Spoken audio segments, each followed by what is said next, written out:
You have a number of flower pins, and I was wondering where you were when you wore your dandelion diamond puff pin and why you chose it. The which? I'm sorry. It's the dandelion, it's diamonds. Oh, I have to tell you that one. I actually got those after I was out of office. I thought they were particularly pretty, and I wore them not for anything official because I was out of office, but I loved those because one of them is the dandelion when it's a yellow dandelion, and then the other one is what it looks like after it's gone to seed. And I'm very happy that this exhibit exists. I'm really unhappy that I haven't been able to wear the pins that are in it. And so I really haven't had a chance to wear those two as much as I would like to. But they're pretty, aren't they? Really good. Pretty. Yeah. Yeah. Could I ask one more question? Sure. What's the story behind your pin today?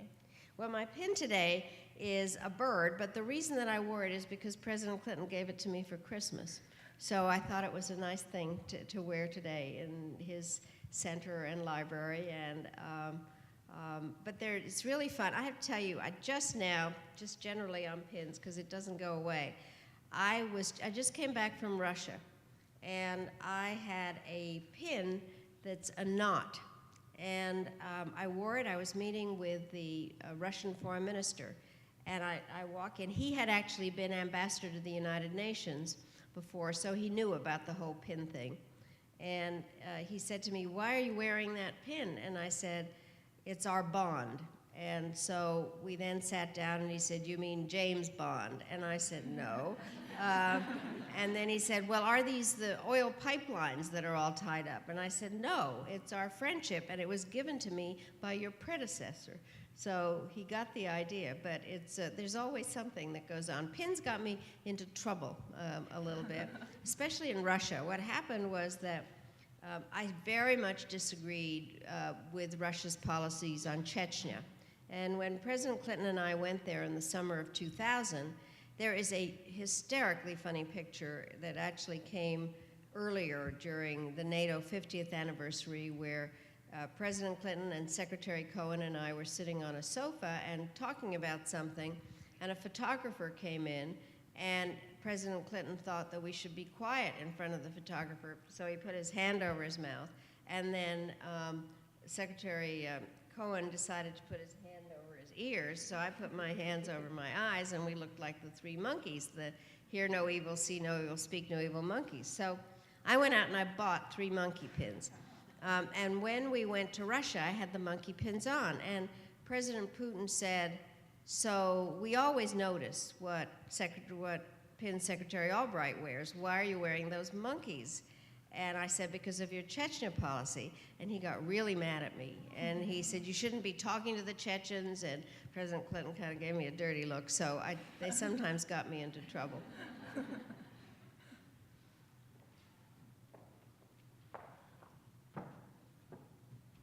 Well, you all did a great job, and I want to say thank you to our panel, and thank you to all the students who participated in this essay contest. You are all winners in my book. And we are so excited to invite you back here again. You're going to have a great afternoon here.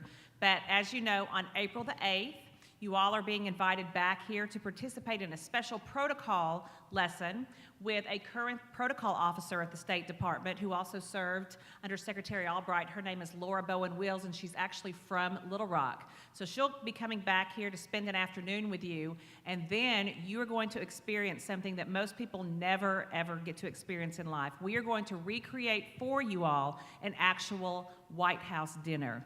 So we will look very forward to seeing all of you again on April the 8th. Can I tell a story? Please. Oh, please. So the White House state dinners are fabulous. They really are terrific, and they are very, very special. And I'm so glad you're going to get to experience it. You're going to see more forks and knives and glasses than you've ever seen in your life.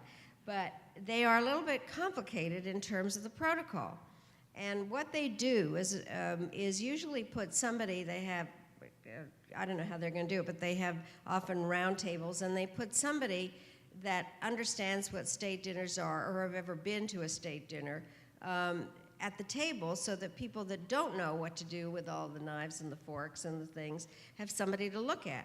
But one of the complicating things that happens at the end, For dessert, what they do is they bring out a plate that has a doily on it and a finger bowl. I mean, in the olden days, they would have a finger bowl that has water in it that you are supposed to kind of dip your hands in and touch your lips and clean up. And people don't know what to do. I mean, some people think you're supposed to drink the water. So what you do, but the point is they come, the waiter puts the finger bowl down with the plate, and so somebody like me that would sit at the table, you pick the finger bowl and the doily up and you put it to the side so people know that that's what you're supposed to do. So the man sitting next to me was not watching. He did manage to pick up the finger bowl and put it to the side, but he left the doily on the plate. And then they come with the raspberry syrup and he puts the dessert on top of the doily. And I thought, well, this is a mess for whoever has to clean it up, so pay attention to the finger bowl and the doily.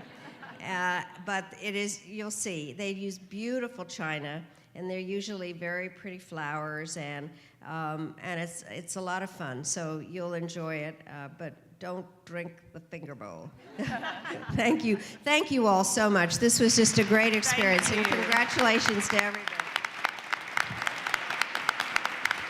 Well, this concludes this part of the program. There aren't enough words or pens to say thank you to Secretary Albright. We're so grateful for her leadership, for her continued dedication to public service, and for sharing some of her valuable time with all of us here today in Little Rock. So thank you again, Secretary Albright. Thank you.